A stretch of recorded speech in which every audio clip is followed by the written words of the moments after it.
Everton fans have been asked to rate the ability of Sam Allardyce to get the best out of his team from 0 to 10 in an online questionnaire. As part of a survey emailed to a section of supporters, they were asked, "I have a high level of trust in the current manager and coaching staff, for example, in making the right decisions to get the best out of the team." They were then given a choice of 10 boxes ranging from 0, completely disagree, to 10, completely agree. Evertonian dissent towards Allardyce was much in evidence as they drew 1-1 at struggling Swansea City on Saturday, and fans are ambivalent towards him at best. But how would the other Premier League managers rate on a scale of 0 to 10 for their performance this season?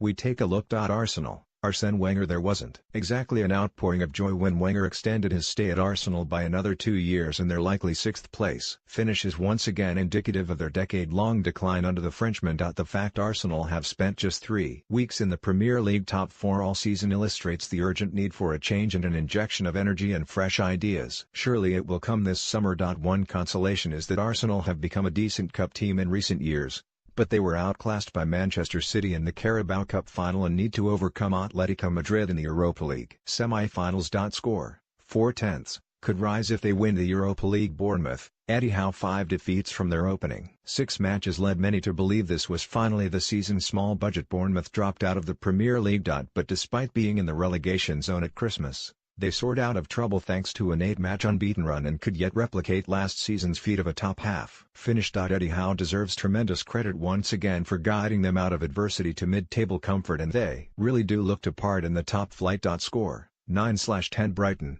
Chris Hughton. Their first season in the Premier League and favourites, with many to return straight to the second tier. Not even close. Brighton have only spent 1 weekend in the relegation zone all season and, for the most part, have sat towards the top of the congested pack from 10th place downwards. Pretty much assured of their safety unless something really dramatic happens from here. Chris Hughton has done a magnificent job. Score: 9/10 Burnley. Sean Dyche. Unglamorous Burnley heading off on a European tour next season? You'd better believe it. Sean Dyche continues to work wonders at Turf Moor, and Saturday's victory over Leicester City means they are pretty much assured of 7th place, and they could even finish 6th. It's been a memorable year for the Clarets, who are punching well above their weight, and Dyche could well be named the manager of the year. Score: 10/10 Chelsea. Antonio Conte. This season has been one massive come down for the defending champions as they completely failed to challenge the Manchester sides at the top of the table. From disappointing summer signings to Antonio Conte's unrest and the prospect of missing out on Champions League football next season, it has truly been a campaign to forget. Conte looks set to depart Stamford Bridge at the end of the season after just 2 years and could yet partially redeem things by lifting the FA Cup. But that won't come close to compensating for a meek surrender of their league crown and a Champions League last 16 exit. Score: 4/10 Crystal Palace. Frank de Boer and Roy Hodgson. It seems an awful long time since Frank de Boer's Palace lost their opening 4 matches of the season without scoring a goal. He was soon put out of his misery after such an abysmal start.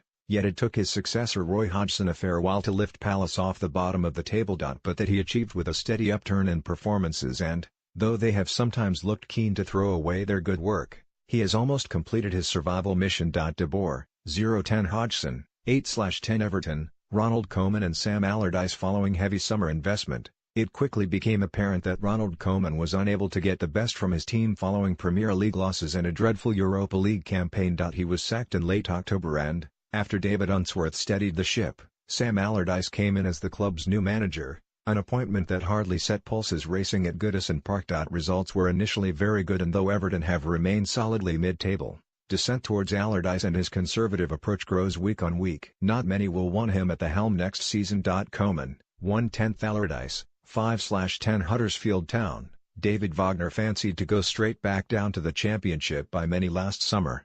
Huddersfield have been pretty impressive in their maiden Premier League campaign. David Wagner and his players have embraced the top-flight challenge, and there have been memorable moments, such as that win over Manchester United. There have been brushes with the relegation zone, but not the doomsday scenario many predicted. With 4 games left, they are just about safe, and every Terriers fan would have snapped your hand off for that scenario back in August. Score: 9/10 Leicester City. Craig Shakespeare and Claude Puel. A poor start to the season saw their saviour of the previous campaign Craig Shakespeare removed and Claude Puel, so successful at Southampton previously, come in. Their early form under Puel was great, alleviating any relegation fears, but they've been inconsistent since, and a few question marks have been raised. While a top-half finish looks likely, There are doubts from some over whether Puel is the man to take Leicester forward. Shakespeare, 2/10 Puel, 6/10 Liverpool, Jurgen Klopp. A season of considerable progress for Liverpool, who continue to be one of the best attacking teams in the Premier League. Not only will they comfortably finish in the top 4,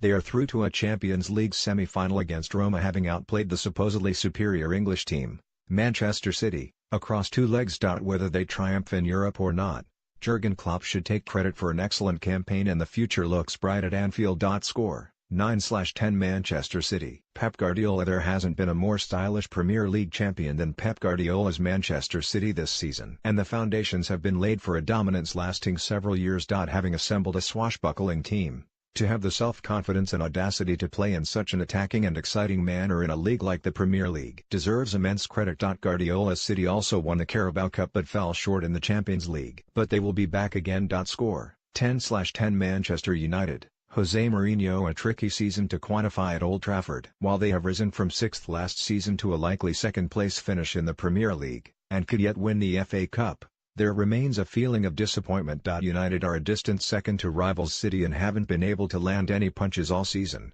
while Jose Mourinho's sometimes negative game plans look outmoded when compared to City's swaggering football under Guardiola. Fallouts with the likes of Paul Pogba have led to disharmony, and the early Champions League exit to Sevilla certainly wasn't acceptable in terms of accepted standards. Score, 6/10 Newcastle United. Rafa Benitez. It's little wonder Benitez is so adored on Tyneside. Their return to the Premier League looks set to end in a top-half finish, and this despite relatively small squad investment. And behind the scenes unrest. Things looked precarious at Christmas as Newcastle flirted with the relegation battle, but they have been much improved since, and 4 consecutive wins have underlined their potential under Benitez. If the Spaniard stays, and it remains a big if, they should be pushing for European football next season. Score, 9/10 Southampton. Mauricio Pellegrino and Mark Hughes. Despite finishing 8th and reaching the EFL Cup final, Southampton thought the grass was greener last summer and replaced Claude Puel with Mauricio Pellegrino. Unfortunately that hasn't proved the case, and a slow slide down the table followed for the goal-shy Saints until they pressed the panic button and sacked Pellegrino last month. In came Mark Hughes. But things have taken a further nosedive, and it looks likely now that their 6-season stay in the Premier League will come to an end. Pellegrino, 2/10 Hughes, 1/10 Stoke City. Mark Hughes and Paul Lambert. It's been a season of little joy in the Potteries and, barring a miraculous turnaround in form and fortunes, Stoke's decade-long stay in the Premier League will end last month. Hughes had Stoke as a mid-table side for a number of seasons, but it has all unraveled this time around and he was dismissed shortly after the new year. Lambert has tried gamely to rescue them, but just 1 win so far has been woefully insufficient, and they must bridge a 5-point gap to survive now. Hughes, 2/10 Lambert, 2/10 Swansea City. Paul Clement and Carlos Carvalhal. A season of struggle in South Wales as the realities of life in the Premier League seem to dawn all at once after 6 pretty successful seasons. Paul Clement oversaw a terrible opening half to the season before being dispensed with, and his successor Carlos Carvalhal at least had plenty of time to turn things around. The Portuguese has been like a breath of fresh air with his cheerful personality, and he's managed to get the results as well. It's probably enough good results to keep them in the big time, even though their situation remains precarious. Clement, 1/10 Carvalhal, 8/10 Tottenham Hotspur. Mauricio Pochettino. It's definitely been a season of forward progression for Tottenham. They look set to finish in the top 4, defeated Real Madrid in the Champions League and could yet win the FA Cup. Pochettino continues his impressive work, and, though he really does need to win that first trophy, they are making forward strides. He now needs to keep hold of star assets in a summer when offers from bigger clubs are likely to flood in. Score, 8/10 Watford. Marco Silva and Javi Gracia. Yet another season of managerial upheaval at Vicarage Road, though Marco Silva did ultimately bring that upon himself by having his head turned by Everton. And to think the season had started so well, with Watford a decent bet to qualify for the Europa League at one point. A winter slump in form after Everton's interest emerged ruined their season, and Silva's replacement, Javi Gracia, hasn't got them anywhere near the same standards. Silva, 5/10 Gracia, 4/10 West Bromwich. Tony Pulis and Alan Pardew. Oh dear, what a disastrous season it has been for the Baggies, whose relegation looks inevitable despite Sunday's wholly unexpected win at Manchester United. That was just their 4th league win of the season, 2 of which came right at the beginning, and it's been a succession of miserable results pretty much throughout. They got rid of Tony Pulis in November, and even Alan Pardew, while used to relegation battles, couldn't improve things.